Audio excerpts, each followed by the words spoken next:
Assalamualaikum warahmatullahi wabarakatuh. Ini saya berikan penjelasan mengenai tugas Anda dalam pasca UTS ini. Berbeda dengan sebelum UTS di mana mungkin tiap pertemuan ada satu tugas, tapi karena memang keterbatasan saya mohon maaf sekali. Semua tugas dijadikan satu kali sebelum UAS ya, dalam semua materi. Jadi penjelasannya dari materi yang ada di buku SPEI ya, yang ada di Dropbox, silahkan Anda cek karya Dr. Aan Jailani pada bab 3, 4, dan juga 5. Buatlah sebuah komparasi teori mengenai pemikiran cendekia muslim versus pemikiran ekonomi modern ya. Catatan, satu bab itu membuat cukup satu komparasi saja. Saya berikan contoh ilustrasinya. Jadi misalnya nanti silahkan Anda langsung membuat dalam Microsoft Word saja, dalam Microsoft Word satu teori, misalnya pada bab 1 ya. Jadi seperti biasa pakai sampul nggak apa-apa ya. Sampul, kasih nama sama NIM Anda. Lalu di bab yang ketiga ya, jadi ada nanti satu halaman misalnya tentang bab 3 mengenai teori nilai dan harga ya, teori nilai dan harga. Anda berikan uraian bisa dalam terserah, yang jelas minimal nanti 3 paragraf ya, atau 2 juga nggak apa-apa lah, asalkan ini sudah mencakup minimal 2 paragraf. Minimal 2 paragraf. Satu paragraf pertama, satu paragraf membahas tentang teori cendekia muslim ya, pemikiran cendekia muslim. Lalu paragraf yang selanjutnya, satu paragraf membahas tentang pemikiran ekonomi modern. Saya berikan contoh pada bab 3 misalnya, pada bab 3 itu membahas mengenai teori nilai dan harga, di mana di dalamnya dibahas beberapa subbab, salah satunya misalnya teori mengenai marginal ya, mengenai teori nilai marginal. Nah, teori nilai marginal misalnya Anda memberikan penjelasan mengenai konsepnya teori Imam Syafi'i.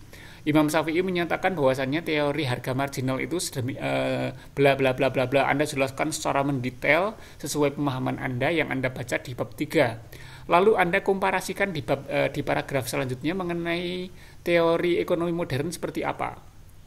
Jadi apakah sama, apakah berbeda, apakah bertentangan, itu Anda jelaskan pada paragraf yang selanjutnya.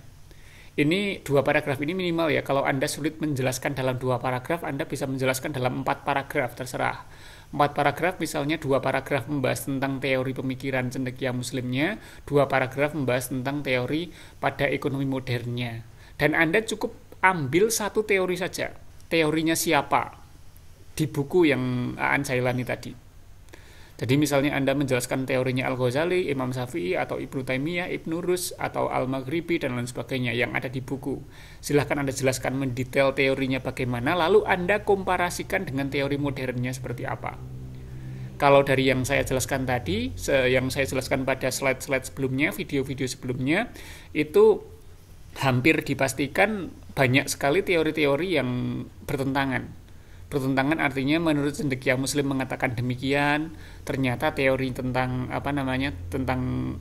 hal tersebut menurut ekonomi modern itu sangat berbeda. Biasanya seperti itu. Nah, itu namanya komparasi, membuat sebuah perbandingan teori. Nanti agar harapannya dari tugas ini nanti Anda akan paham ternyata tradisi pemikiran Islam itu lebih, saya boleh katakan dan tanda petik, lebih maju, lebih visioner karena meminimalisir resiko dan lain sebagainya.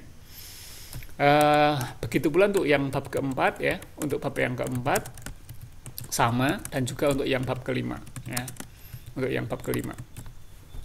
Yang bab keempat itu kan mengenai teori ekonomi produksi dan juga distribusi, di mana di dalamnya banyak sekali teori. Salah satunya misalnya Anda mengambil teori mengenai teori spesialisasinya Al-Ghazali, bahwasannya Al-Ghazali menyebutkan kalau memproduksi jarum atau memproduksi suatu benda itu melibatkan banyak orang, di mana masing-masing orang harus memproduksi hal-hal yang berbeda, tapi fokus dalam satu hal gitu.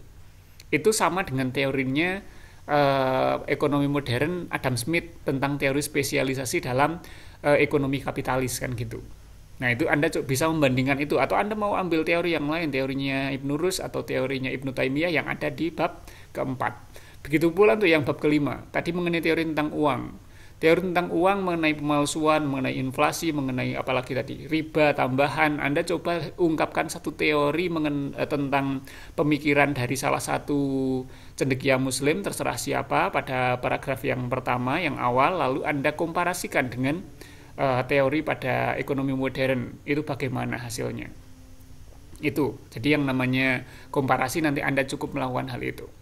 Dan ini dilakukan, ini menjadi satu file ya, semua ini pada tugas ini jadi satu file ini merupakan satunya tugas setelah UTS.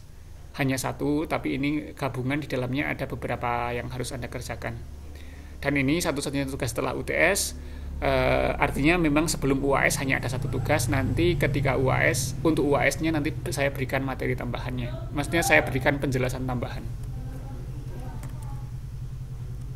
Kurang lebihnya mohon maaf. Assalamualaikum warahmatullahi wabarakatuh.